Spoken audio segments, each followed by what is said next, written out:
Cheryl's an integrative health nurse, an author, and a natural medicine practitioner. She has a vast wealth of information and expertise on the topic of natural health. She has been a presenter several times for the Terry Talks Nutrition educational webinar series, as well as being contacted by many prestigious publications for her thoughts on integrative medicine, including the New York Times, the Wall Street Journal, and Prevention Magazine. She is a well-known advocate of bridging the worlds of mainstream and natural medicine to achieve optimal health outcomes. Cheryl is the Chief of Scientific Affairs and Education for Europharma, and as I said, she is a very talented presenter with a very lively and informative presentation style. We always learn a lot every time she's here to share her knowledge with us, and it's wonderful to be able to welcome her to the Terry Talks Nutrition series yet again this afternoon. Thank you so much, Jennifer. I certainly appreciate that. I hope I can live up to that very complimentary introduction. I surely appreciate it. Welcome, everybody, and today we're going to talk about skin and healthy skin disorders. One of the issues with talking about skin is that it's sort of like saying, hey, let's talk about the ocean. Well, what part of the ocean are we going to talk about? Are we going to be talking about the animals that live in the ocean? Are we going to be able to talk about the water that's in the ocean? Are we going to talk about the minerals that are formed in the ocean? And the same thing is true about skin. This is a very, very big topic. So I've narrowed it down to some of the most common inflammatory-based skin disorders. So some of the things that I'd like to talk to you about today are psoriasis, eczema, certain types of acne, and some dermatitis. When we look at the types of skin diseases, they do tend to fall into categories. For example, there are viral skin diseases. Thank God we live in a world that is without smallpox, because that was a very serious, highly fatal skin disease. That was a systemic disease that manifested itself in different pox upon the skin, which left permanent scarring. We're left with a much milder type of pox called chickenpox. Shingles is a reactivation of that viral, that sleeping virus within the body that causes the chickenpox in the first place. That ends up with a rash on the body that follows along the nerve tracts in the body. Now, of course, with a viral illness that manifests itself as a skin disease, we're going to see certain issues having to do with immunity and with inflammation, but it typically falls more into the viral category. There's also fungal skin diseases, and the most common of which are candida and ringworm and athlete's foot. When we look at bacterial diseases, we see impetigo and folliculitis, and the really frightening necrotizing fasciitis, the deadly flesh-eating bacteria. We also see cancerous types of skin changes, where we see mutations in the skin cells that turn them into cancer cells. And the most common, of course, are the basal cell carcinomas. And those carcinomas, it's been estimated that if people live long enough, about 99% of the population is going to have a basal cell carcinoma at one time. But melanoma can be quite deadly. Today what we're going to be focusing on are the inflammatory-based skin diseases that are manifested as a great level of inflammation of the skin itself. And that grouping includes acne, psoriasis, dermatitis, and eczema. So some of the underlying factors that influence skin problems is the fact that hormonal changes impact glandular secretions in the skin. Hormonal changes affect the cellular replication in our skin. Hormonal changes impact how much collagen is utilized beneath our skin in the dermis instead of in the epidermis of our skin. So hormonal influences play perhaps a much stronger role in skin health than you may anticipate. Allergies and sensitivities, I think that's self-explanatory. Different pathogens that we encounter play a role in skin diseases. Nutritional deficiencies, which in my opinion are getting worse and worse as our younger kids are eating less whole foods and more altered foods that don't provide them with many of the nutrients beyond vitamins and minerals that they need for optimal skin health. Stress and fatigue, genetics, and your occupation can play a role in skin health. For example, if you are a person who works outside all the year long as a construction worker, you may have a lot of photo damage or sun damage to your skin and inflammatory changes in the skin cells based upon that exposure. if you are working in a hospital, you may have a higher than normal exposure to different pathogens that could cause skin infections. If you're in a physical type of activity where you sweat a lot and you get a lot of moist areas in skin folds, you'll be far more prone to candida infections. So there's a lot of different areas that we need to examine when we're trying to achieve optimal skin health. Now, psoriasis is personally the skin disease that I think is one of the most difficult to bear for the person who has this problem. Psoriasis scales and patches are, to many people, very unattractive. They look contagious. They look like it's some kind of an infection, and they can be quite disfiguring. So when individuals have a little bit of psoriasis that they can keep at bay, it's generally not an issue. But I've known individuals who have 60% or 70% of their body that's covered by psoriatic plaque. That becomes extremely problematic. The most common type, and the one we're going to talk about today, is plaque psoriasis. And the cause of this is that the skin cells turn over more quickly than they should. There's a problem with the control mechanisms in the body that dictate how skin cells replicate, and they start to build up faster than they're shed, and so it gets thicker and thicker and thicker and cracked and unattractive. It also, because it starts to impair circulation, we start to see some dilated blood vessels that cause the skin to turn red. We see higher levels of inflammation in the skin. One of the reasons that we have psoriasis, most people believe that it is a disease of autoimmunity. It's where our immune system is not functioning correctly. However, a lot of recent research has looked specifically at genetic changes and genetic inheritance that play a role in making people more susceptible to environmental factors that may influence psoriasis. There's some research going on to see if there is a viral component, and there's also people that are continuing to examine to better understand the innate problems with immune response that can lead to this disease. Another disease that we're going to talk about today is acne. And I bet that most of you in our audience have experienced some level of acne at some point in your life, probably when you were a teenager. I personally had virtually no acne as a teenager, and when I was pregnant with my first child, I had such an acne outbreak due to the hormonal changes. I was absolutely stunned. I said I felt like I was a 16-year-old going out in public with all of this acne all over my face. Acne is an all-inclusive term that represents a whole spectrum of problematic skin conditions, including blackheads, whiteheads, papules. Those are the red raised lesions that do not contain pus, pustules, which are what we call pimples, cysts, and nodules, which are the deeper, larger, harder growths under the skin. One of the reasons that we have problems with acne is that we produce too much of a compound called sebum, which is excreted through our oil glands. We have irregular shedding of the dead skin cells, and so the pores start to become clogged.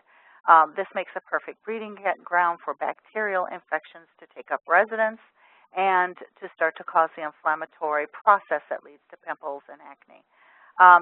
So some of the biggest influences with acne we see are hormonal influences, different medications, and diet.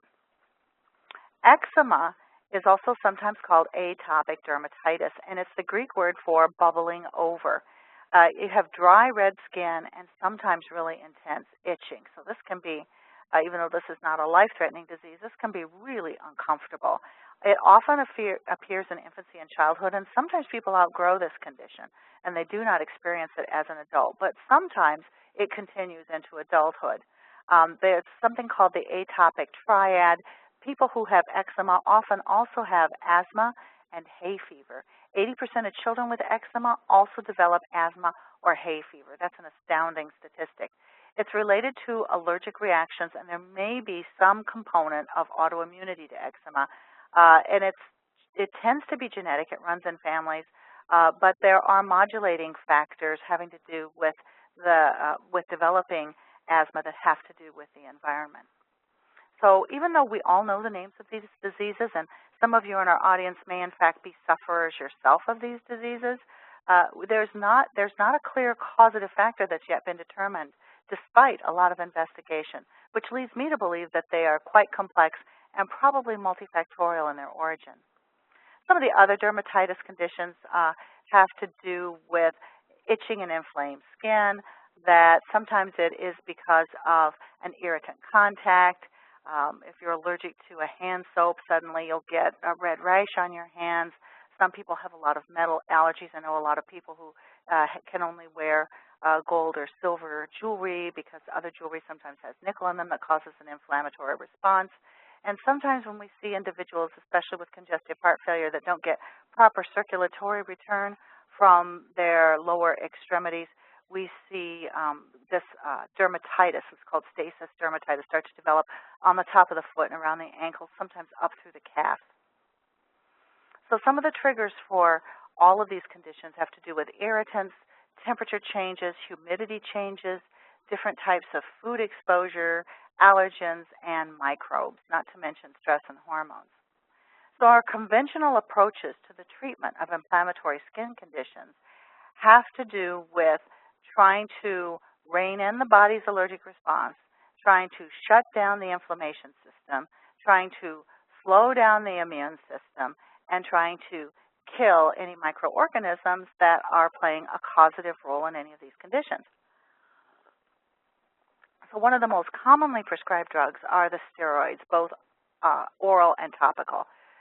It suppresses inflammation and it also suppresses the immune system activity. But steroids have a whole host of adverse effects, especially when used in the long term.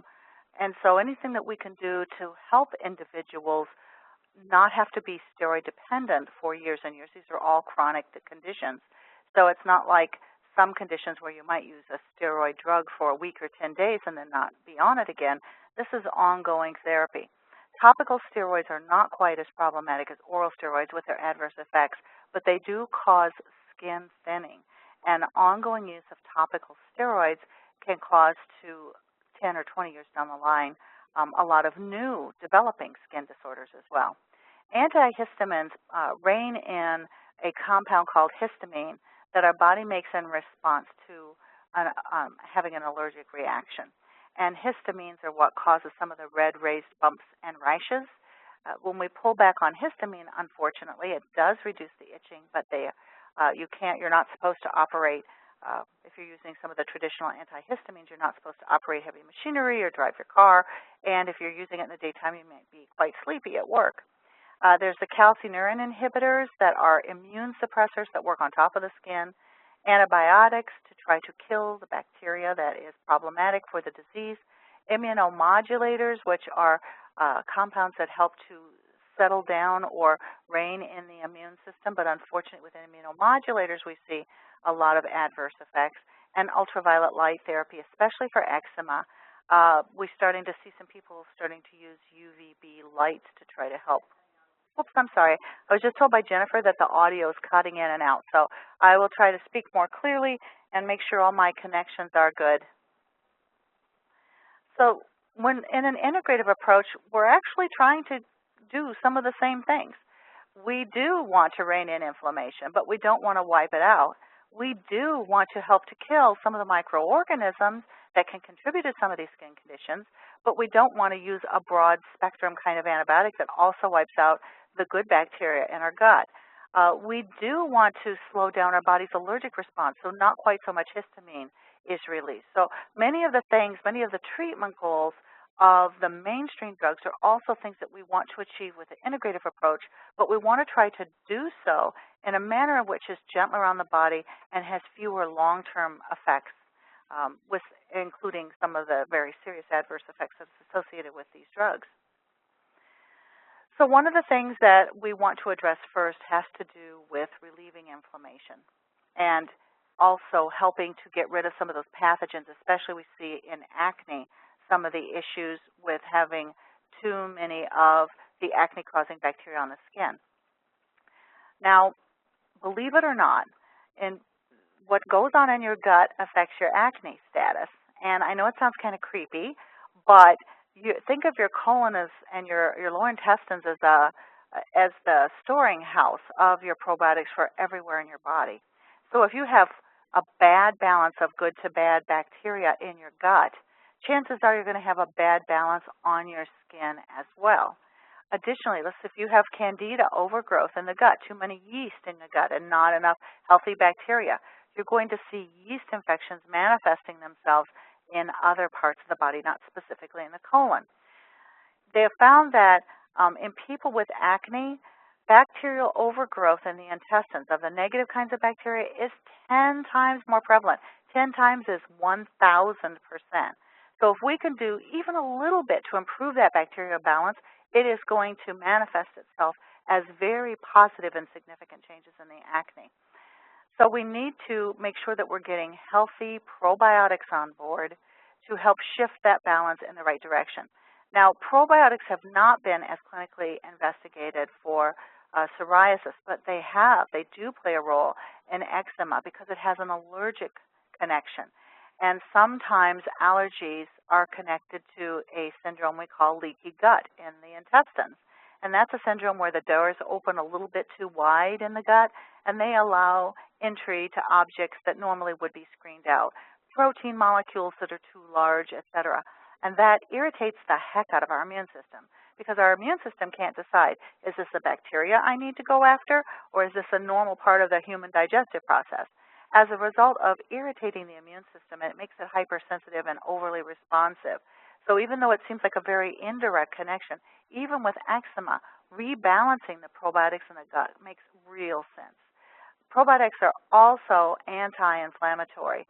There are several strains of bifidobacteria and lactobacillus that have shown to be quite helpful in clinical research. But one thing that they have to have in common is they have to be alive. Now, that seems kind of crazy to some of you in the listening audience, but probiotics are living bacteria, and they are good, healthy bacteria to help shove some of the bad guys out of your intestines. And they are hard to keep alive. And in many studies that have been published in a wide variety of journals, they have found that as many as 70% of the probiotics that sit on shelves in stores may, in fact, not be viable or may be more dead than alive. So it's important to make sure when you are shopping for probiotics to make sure that you are getting connected with brands and companies that you trust. And usually if you have a connection to an integrative health practitioner or a good quality health food store, they'll help to guide you in the right direction. Another issue with probiotics in food, many people say, well, I eat yogurt, so I don't need to worry about taking a probiotic supplement for my acne or my eczema. Well, you need to understand that in the United States, many products in the milk family are required to be pasteurized. And pasteurization means that you heat the milk product, let's say it's yogurt, you heat it to a level in which all bacteria are killed. So when you eat yogurt, you're not eating the natural probiotic bacteria that occur in yogurt during the fermentation process. Those have all been killed. What happens is that after the yogurt is made, then those probiotics are injected back into the yogurt, and their counts tend to not be highly optimal, and they're not very well protected. So often when they get exposed to the stomach acid, many of the probiotics in the food you eat are killed, and they are not going to be very useful for rebalancing the gut. I'm not saying don't eat yogurt. I think it's awesome. And if you can get a natural, unpasteurized yogurt, or if you make your own yogurt, that's even better because you're going to get higher, more high-quality counts of these probiotic bacteria. But it's difficult to judge just by the label claims how many live active cultures are going to be available for your body to do a serious job of rebalancing in the gut. There's other skin nutrients that are especially useful. Zinc is both antibacterial and anti-inflammatory, and zinc helps to rein in sebum production, which are secretions from the glands that when the pores of the skin get clogged with either skin cells or they get clogged for other reasons, then they start to get inflamed and form pustules and pimples. So decreasing sebum production, if it's overactive, is a very good thing, and is particularly indicated for acne. High-dose vitamin A. Now, this is a time when you don't want to use beta-carotene. Now, beta-carotene is a vitamin A precursor, and when you take in beta-carotene, there's no toxicities associated with beta-carotene, but it is converted into vitamin A as your body needs it. Vitamin A is a fat-soluble compound, so it hangs around in your body longer. However, the forms of vitamin A that seem to be particularly useful for acne are in the vitamin A that is already vitamin A, not the precursors. So your retinols and your retinols, retinol acetate especially. Low levels of vitamin A are associated with acne, and it's been shown in cellular studies to inhibit the inflammation that's triggered by the bacteria that causes a lot of the acne pustules and papules. The synthetic vitamin A derivative called isotretinoin is Accutane. That's one brand name, and you may have heard of that. It works for people who have severe acne, but it makes permanent changes in the body that are incredibly problematic. It reduces moisture in the skin and the fat layer under the skin for the rest of that individual's life. It can stay in the bloodstream for an enormously long period of time. It's associated with severe birth defects, and it's also associated with certain mood and brain changes. So I'm not going to say that Accutane is never an alternative. I don't want to judge anyone for what they need to do to get to a good place. However, I would do absolutely everything in my power to address acne before I would ever resort to something as severe as this. Accutane also stunts growth and makes just a lot of different changes, especially in the growing adolescent. Vitamin D3 is also incredibly important for the skin. It reduces the risk of infections that are associated with these inflammatory skin diseases. It's important for the proper function of the sebaceous glands. So remember we talked about sebum. That's the compound that's made by the sebaceous glands under the skin, and vitamin D3 can help them normalize activity if they're overproductive. But vitamin D3 has another extra added benefit, that it actually modulates the immune system. So when you're looking at things like plaque psoriasis or eczema that has an immune system component, it can help to settle that immune system down a little bit and reduce some of those flares. Another natural compound that can be quite useful in all kinds of skin disorders is sea buckthorn oil. Now, sea buckthorn is a berry that grows, as you can imagine, on a thorny bush or small shrub, small tree. And these berries have two healthy parts. They have the seed, which contains oil, and they have the berry pulp itself, which contains oil. They also contain a lot of carotenoids that are in the vitamin A family, vitamin E, phytosterols. So sea buckthorn oil reduces inflammation, and it also helps to enhance microcirculation. And in individuals who have excessive skin dryness, sea buckthorn oil is rich in, the pulp part of it is rich in a compound called omega-7. Omega-7 is one of the best omega fatty acids for holding on to fluid. Now, our cells use the omega fatty acids to incorporate into the cell membrane. If you incorporate omega-7 into those cells, and those are the form of omegas that hold on to moisture better, then the end result is that the structure, the skin that's made of those cells, is going to hold on to moisture better. Sea buckthorn pulp oil shown in a clinical study to alleviate atopic dermatitis, and it was also shown to produce a 49% improvement in skin moisture and hydration and a 26% improvement in skin elasticity. Omega-7 from the sea buckthorn plant, I greatly prefer that over. I know that there's some fish sources. There's very little omega-7s in fish, and so if you want to create a product that's based on fish, you have to concentrate the heck out of the oil, including steps that include chlorine bleach. I'm not a fan of that. I like the plant oils because the studies on sea buckthorn oil were just not on the omega-7 component. It was also the carotenoids, that whole family of phytosterols that occur naturally in the plant. I think it's highly beneficial even for individuals who don't necessarily have these more serious skin issues, but even individuals that are experiencing a moderate amount of skin dryness. Another topical application that is extremely useful for all three of these different types of inflammatory skin disorders is comfrey cream. It's some additional juice of the leaves and the flower of the comfrey plant, and it reduces pain, it reduces inflammation, and it promotes healing. It's used topically for all kinds of painful inflammatory skin conditions. It's good for acne and wounds and eczema and dermatitis and boils. And the one watch out when I'm working with comfrey cream applied topically is that comfrey contains a liver toxin. And these liver toxins are called pyrrolizidine alkaloids. So down here, this word down here, pyrrolizidine alkaloids.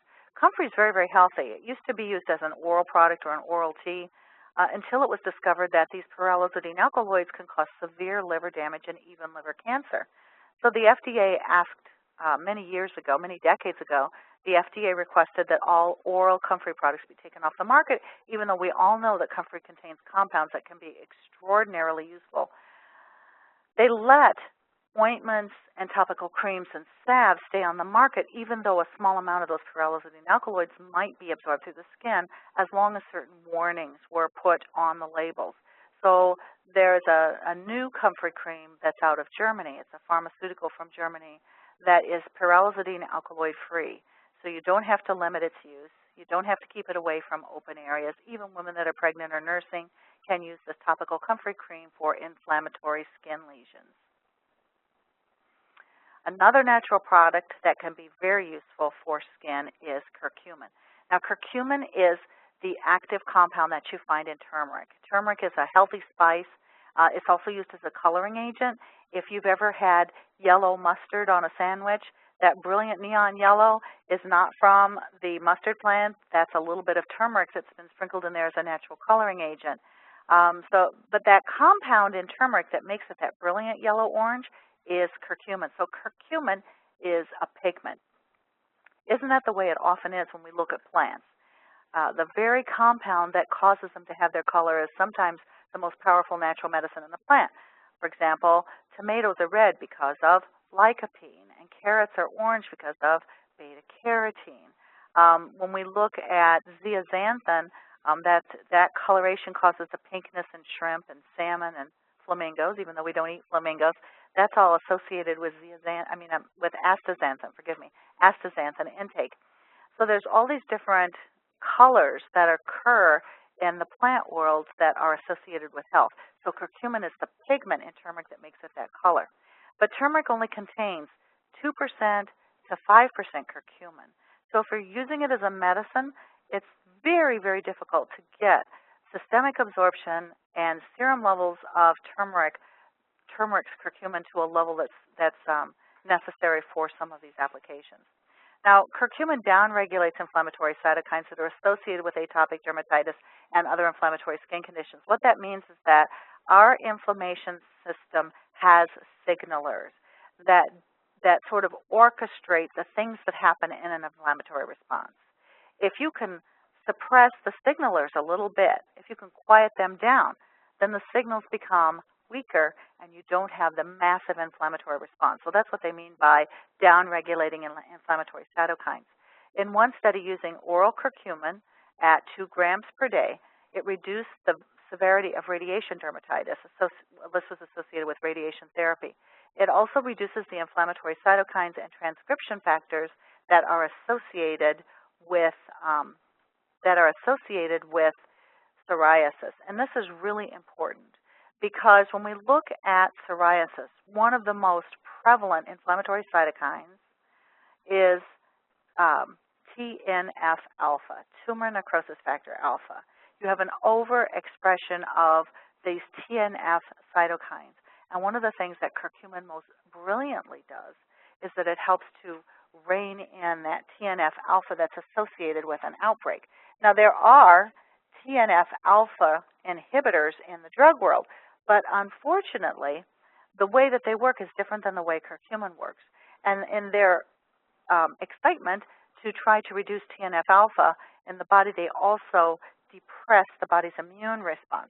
And when you depress the body's immune response, that makes people much more prone to diseases, whether it's a common cold or flu or skin infection or a more serious disease. There's also been shown that individuals who are using TNF-alpha suppressors are more prone to tuberculosis or contracting tuberculosis than those who are not.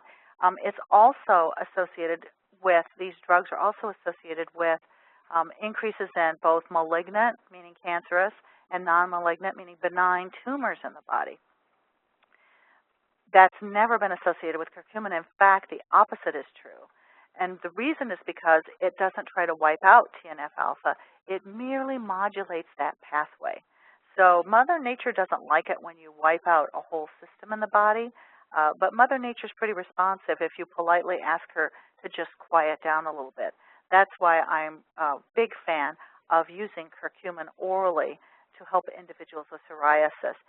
It may not happen immediately. It may take 2 to 3 months, but once you start to rein in those inflammatory cytokines, that TNF-alpha, those transcription factors, you're going to start to see a reduction in skin plaque.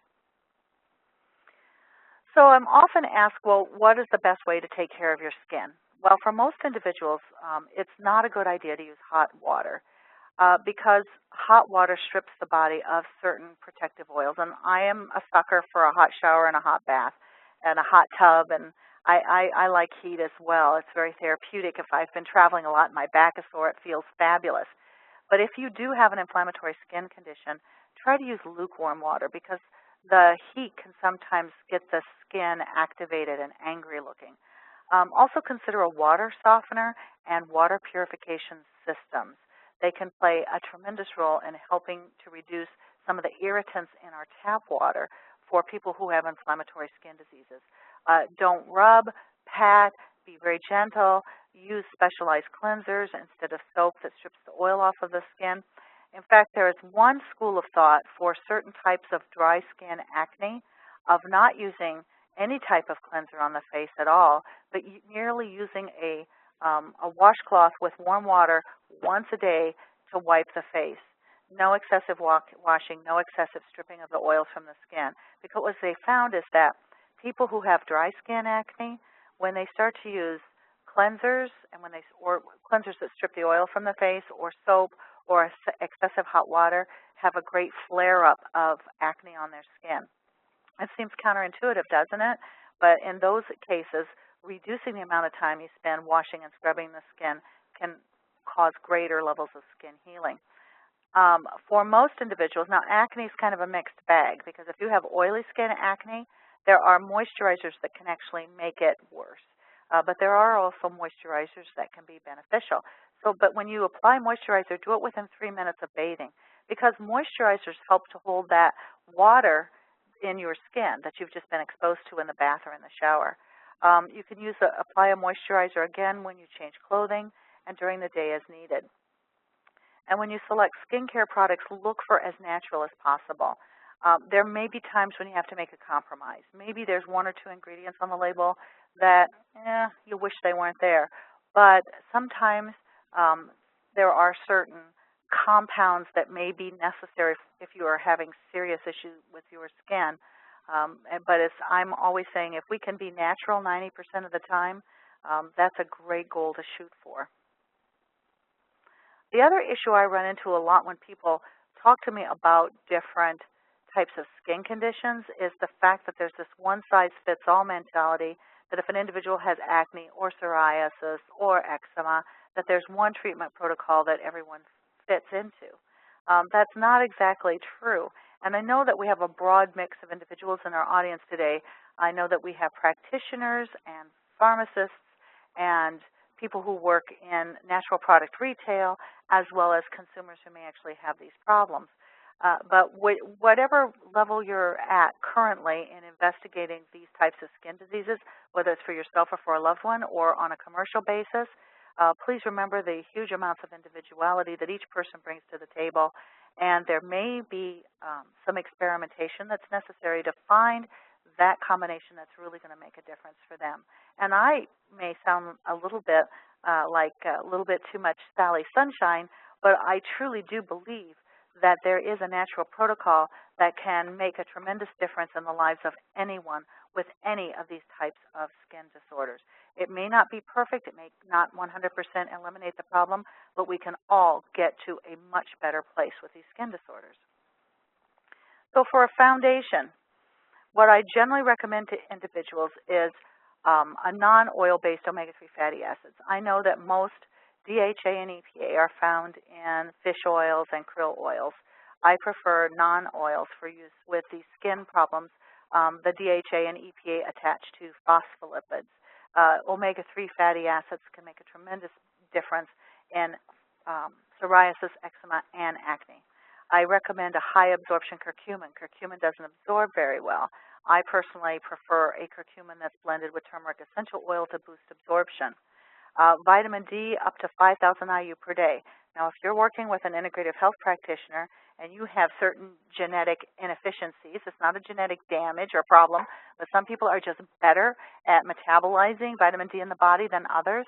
Some of these individuals may need much higher dosages. But if I recommend much more than 5,000 IU a day, I encourage people to work with a practitioner to see why it is that they need higher levels than this. Absolute must, probiotics for all of these conditions to help rebalance the gut microflora that's going to manifest itself in healthier skin, but you have to make sure that those probiotics are alive and that they're going to be alive when they get to your gut.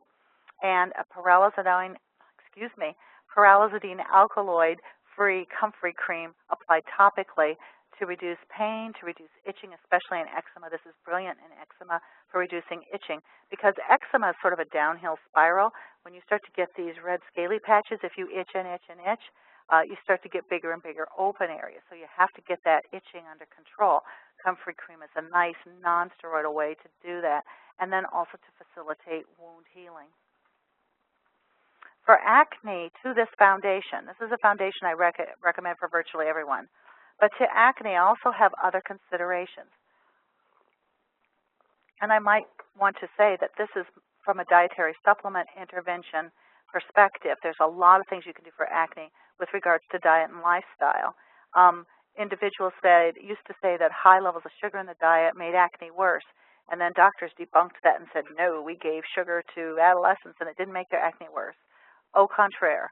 High levels of sugars and simple carbohydrates do greatly worsen acne, but they don't do it in a direct way. They do it via two other systems. Number one, high levels of refined carbohydrates suppress immune functionality, and so the pores in the skin that start to become infected and inflamed, we don't have as much immune system response to try to get rid of that.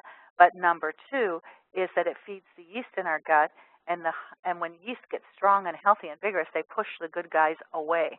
So certain dietary changes absolutely make a difference in acne. And so I get kind of irritated when I see these 8-week studies that Joe Blow took, 8 Fruit Loops every day, and his acne didn't get worse. Okay, but that's not a maintainable lifestyle if you really want to have ongoing skin health.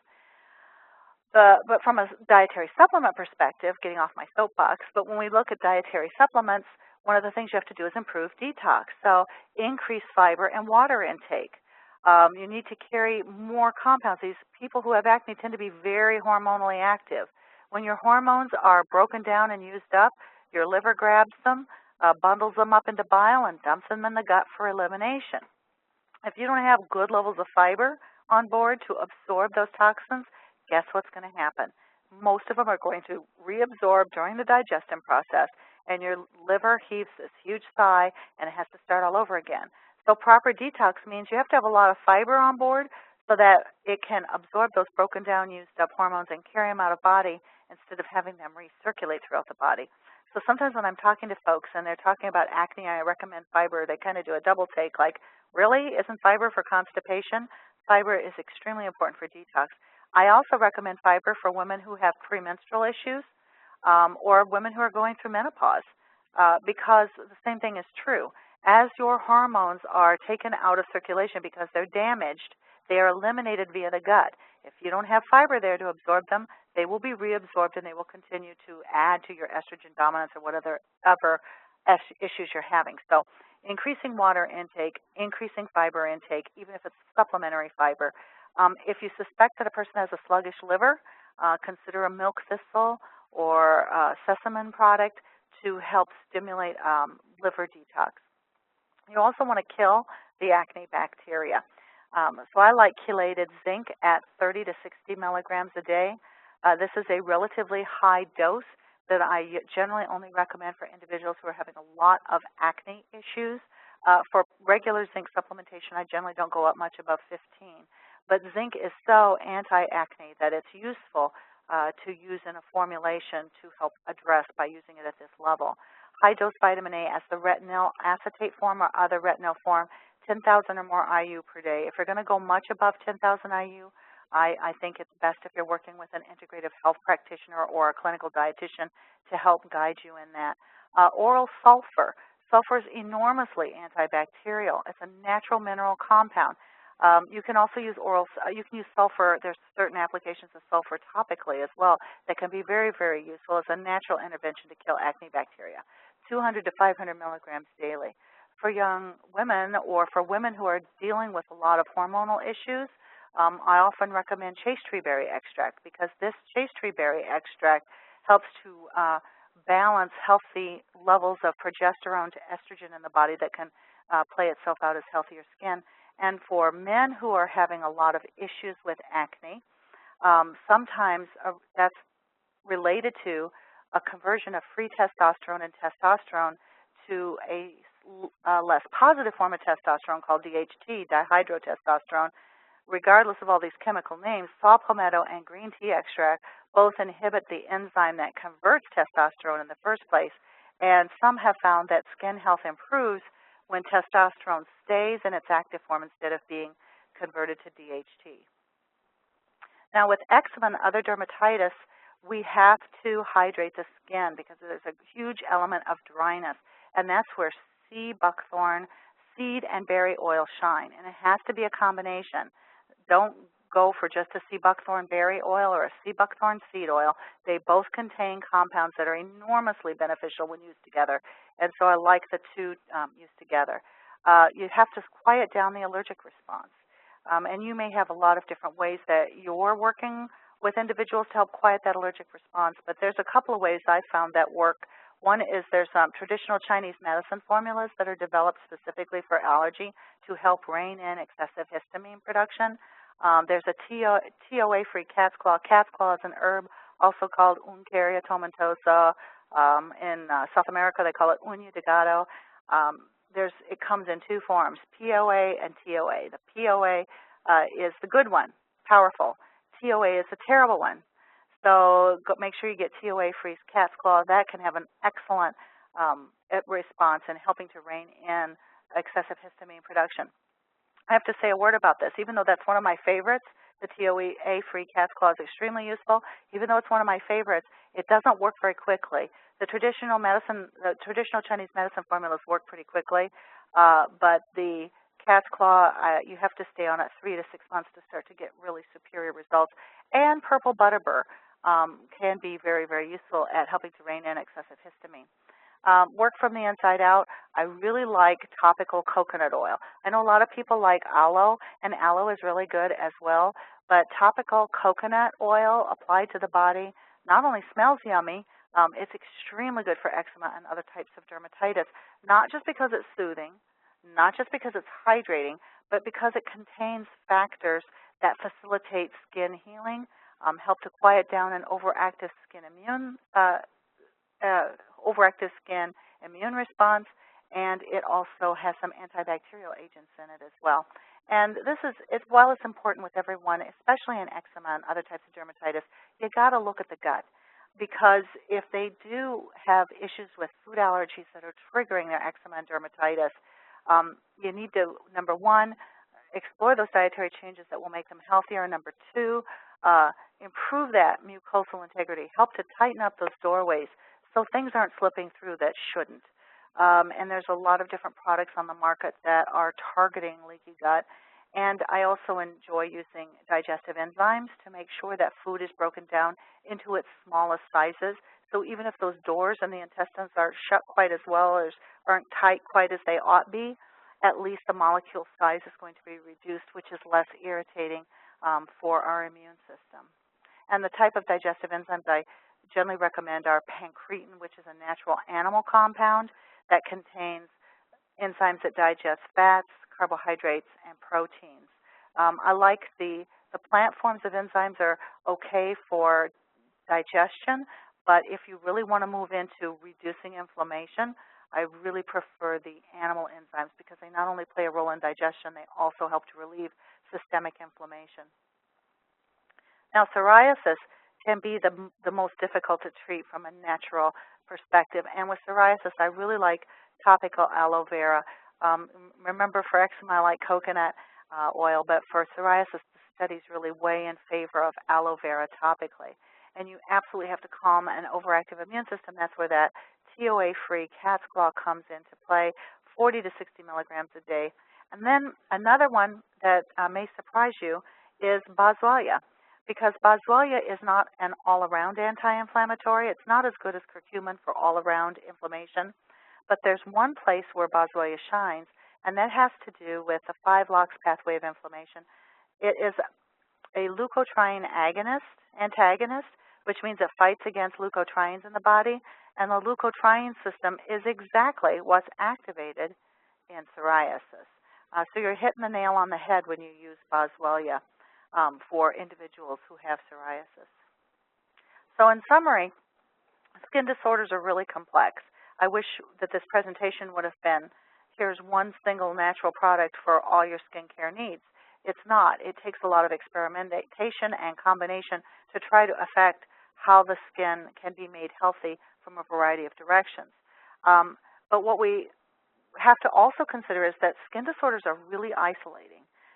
People who have severe acne, people who have psoriasis, these are incredibly hard on an individual's self-image. It impairs them in social situations, educational situations. Even though we'd like to think this isn't true, it is true that if you have an inflammatory skin disorder that's visible on your face and exposed body parts, you are less likely to be promoted at work. You are less likely to be well regarded for your achievements. It's unfair, but it happens. People with psoriasis, which is the most difficult of these skin disorders in my opinion, have a 39% increased risk of depression, 31% increased risk of I'm not talking about a little bit of depression, I mean major depressive disorder, major anxiety disorder, and a whopping 44% increase in risk of suicidality. So I believe that we really need to think about, for those of you who are practitioners or who work in the natural products industry, we really need to think about how to help individuals both psychologically, help them with, get in touch with some groups or get in touch with other individuals that can shed light on their condition and to help them through the emotional ups and downs associated with having a disease that's apparent on your skin, as well as the physical interventions to help people get their skin healthier. And for those of you in the audience who may be suffering from these conditions, please know that you're not alone, that there's a lot of different organizations available to you that can provide emotional support, that can act as information and referral, and can supply you with the education that you may need to really get a handle on this skin disease. So if you need to know any of that information, please feel free to contact us, and I'll be glad to send you an email with lists of some of these organizations. All of these diseases are cyclical, which means they go through periods of flares and remissions, and sometimes it's very useful to keep a diary to track what were you doing when it flared, what were you doing when it quieted down, to see if you can't start to see a pattern in what's causing the worst outbreaks of your inflammatory skin disease. But please remember that symptoms can always be improved. We can always make it better. There is always hope. You just have to have some time and some patience and experiment until you get to the protocol that makes the biggest difference in your life. So thank you very much, everybody, for your very kind attention today. I see we already have some questions that have come up in the Q&A box, and so let's move on to that. All right, Cheryl, thank you very much. That was absolutely a wealth of information. And as you said, folks, feel free to go ahead and submit your questions in the question and answer box, and we'll make sure that Cheryl gets a chance to answer as many as we can in the time we have today. Before we do the questions, just a couple people had asked about the handout. I did forward the handout earlier today. If you did not receive it, make sure you check your spam folder first. A lot of times messages fall into that folder. If you do not find it, you can send me a chat message now while we're still on the air, or you can also send a message to webinars@terrytalksnutrition.com. Just say you need the handout, and I would be glad to forward it to you again. Also, a couple people asked about a recording of today's session. Yes, we have recorded it, and the archived post should be on the terrytalksnutrition.com website in about 24 hours, so it should be up probably tomorrow morning or late afternoon at the latest, so feel free to go back and listen again at your leisure. So, Cheryl, are you ready? We have quite a few questions. All right, here we go. There's a question about when you talked about adverse effects caused by Accutane. So first, can you just, again, mention how does this drug work and what are the effects? And is there any way, a follow-up question from another person was, is there any way to reverse those effects if you've used retinol A? Well, you know, it's unfortunate because there are people that use Accutane, and it's the only thing that at that time they were found to get relief of their symptoms. And the treatment tends to go on for a year or so. Accutane is not something you take every day for the rest of your life, but Accutane permanently reduces the fat layer under your skin, and it also reduces permanently oil production in the body via the sebaceous glands.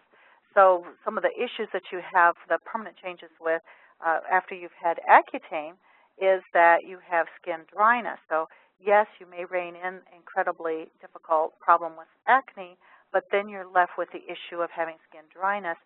We also see about 30, and I'm doing this from memory, so I hope I'm not misspeaking, but I believe about 30% of people flare up again even after they've had the Accutane treatment.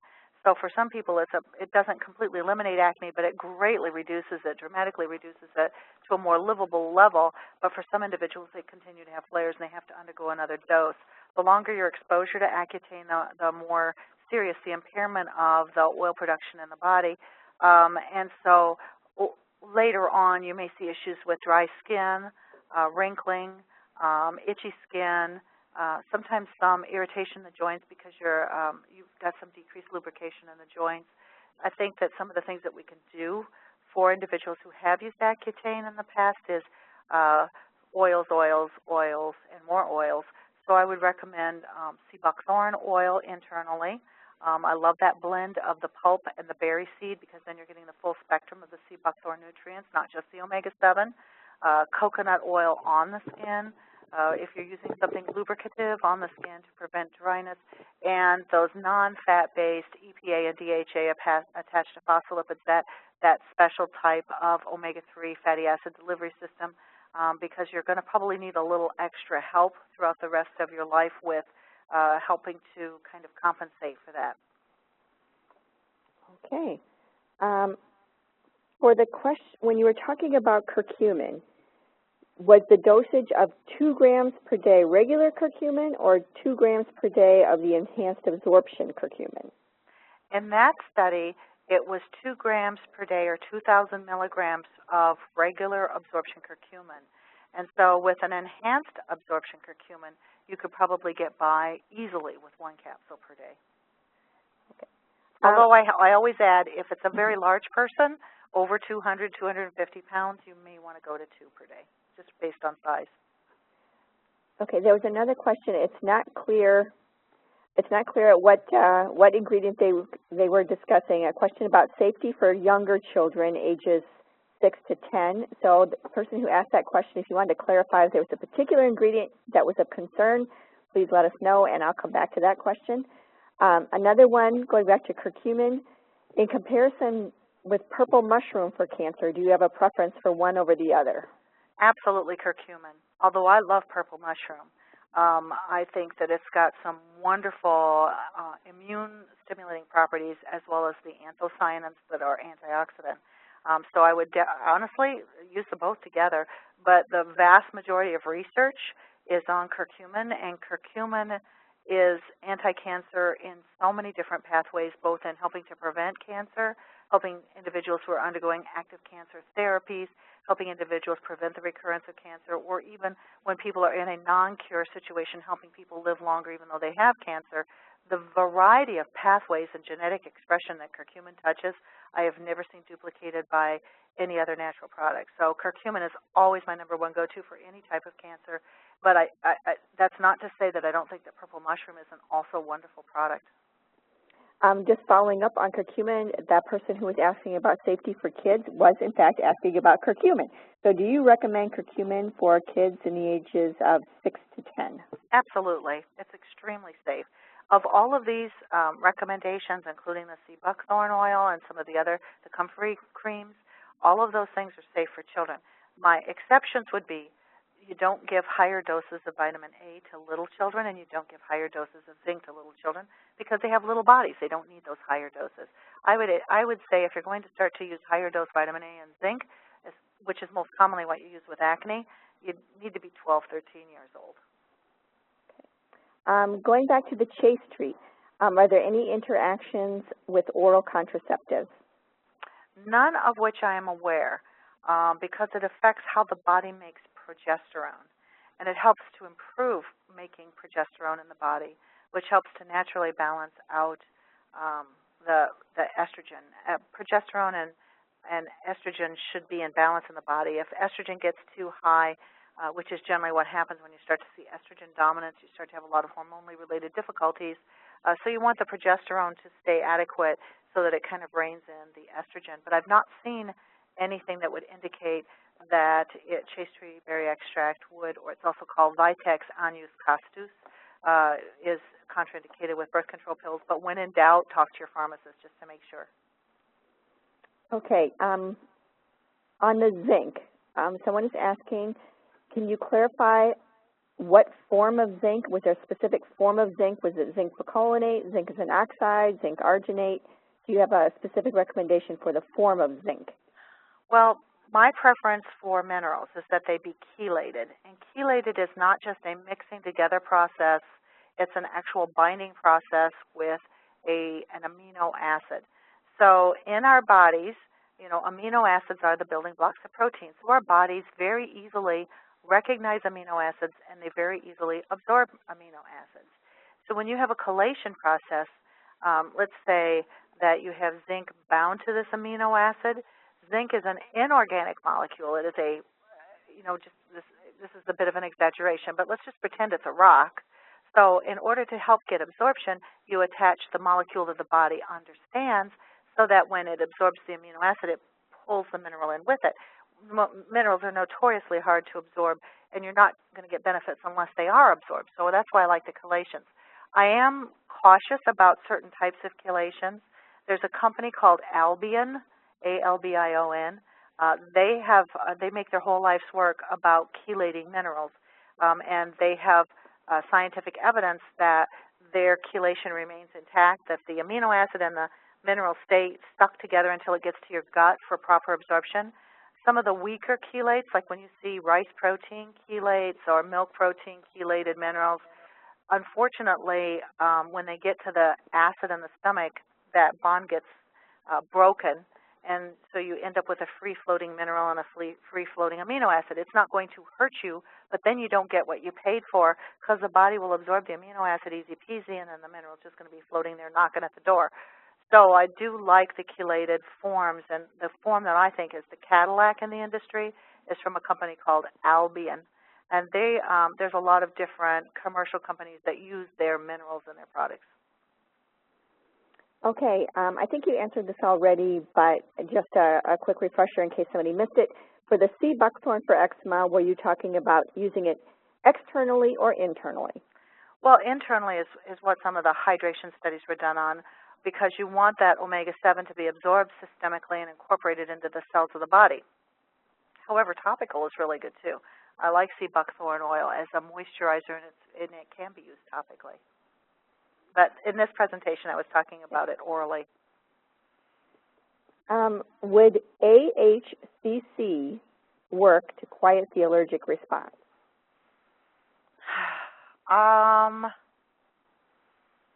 I have seen AHCC used more as an immune system helper versus modulator. So I am not sure. It may, but I would have to look at it more research, because the only way that I'm aware of using AHCC is for individuals who need a great deal of immune support because their immune system is facing a big challenge like cancer. Okay, here's a question about a different type of skin disease than we really went over today, fungal infections. Okay. Do you have recommendations for treating fungal infections in an 8-year-old girl? Wow, that can be fun. I do like topical essential oils for fungal infections, but some of them can be a little irritating to the skin because they're quite strong. Number one is you want to make sure that from an immune system perspective, all is well. Absolutely probiotics, probiotics, probiotics, because you need to have good, healthy microflora in the gut. Otherwise, that's going to manifest itself on the skin. And I think that depending upon what type of fungus it is, some of the essential oils like boswellia oil, frankincense oil, oregano oil, some of these are very potently antifungal when used topically. Okay. A question about oral sulfur. Could the oral sulfur be MSM, or must it be a prescription antibiotic? Okay. Boy, whoever asked that question, thank you. Sulfur is a mineral. It's a mineral that's plentiful in our bodies. It's a mineral. Sulfa, no R on the end, is a type of antibiotic drugs. The two are not the same. So sulfa drugs are not made of the mineral sulfur. And I'm talking about the mineral sulfur, so it doesn't have to be a prescription drug. Now, MSM is methylsulfonylmethane, and it is a form of sulfur, and it does get metabolized into the body as an end product sulfur. But what I've seen in different acne formulations and for acne treatment specifically is using the flat-out sulfur. I haven't seen any studies on MSM specifically on skin treatment.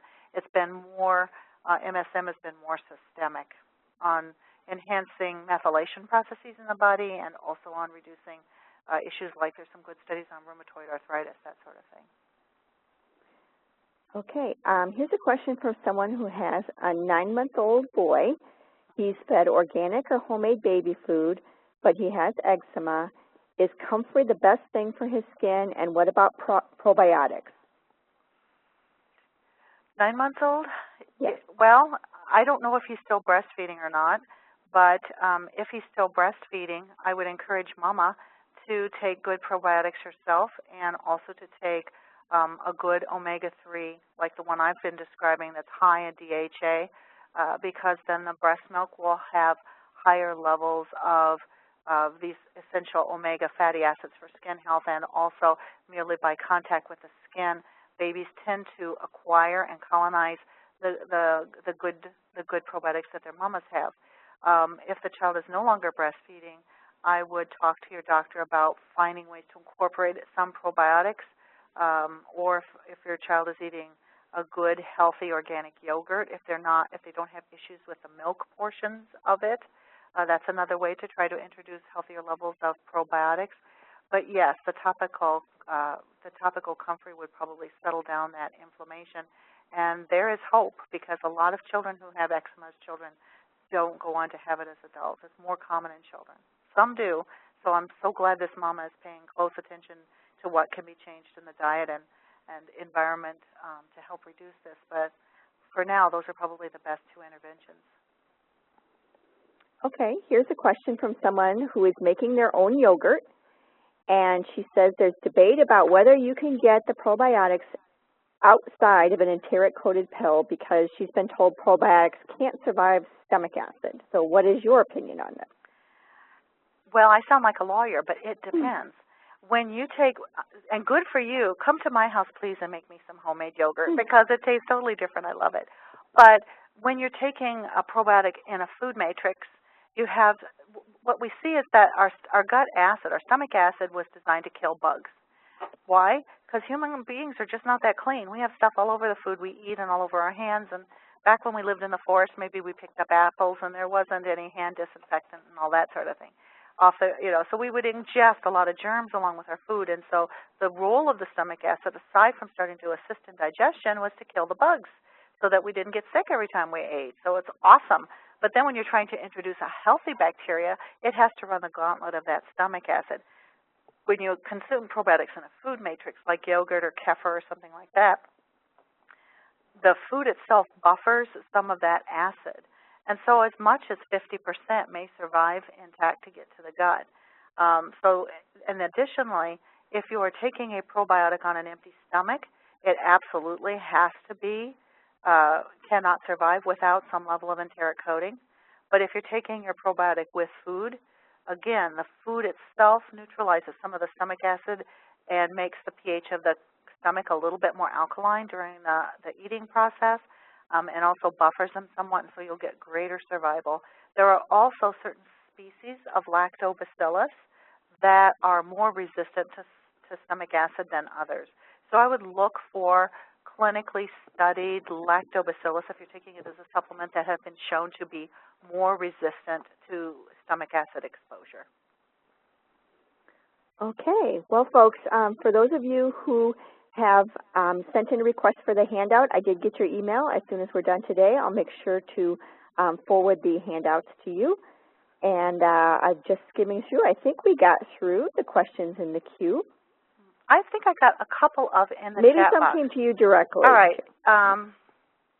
One of them has to do with purple butterbur and histamine. What dose would you recommend? I would say I think it comes in about a 300 milligram dose. I think that's what the study was done, was 300 milligrams. But it could have been lower than that. I think that a lot of commercial butterburs are 50 milligrams. But I'd have to look into that, 50 or 60 milligrams. I think it was a 300 milligram dose. But yes, it will help to, it's not an antihistamine, but it helps your body respond more intelligently to allergens. And so it helps your body better differentiate when to kick into gear that antihistamine type or that histamine response. Let's see, I thought there was one other that came directly to me, and I don't want to miss it if I can help it.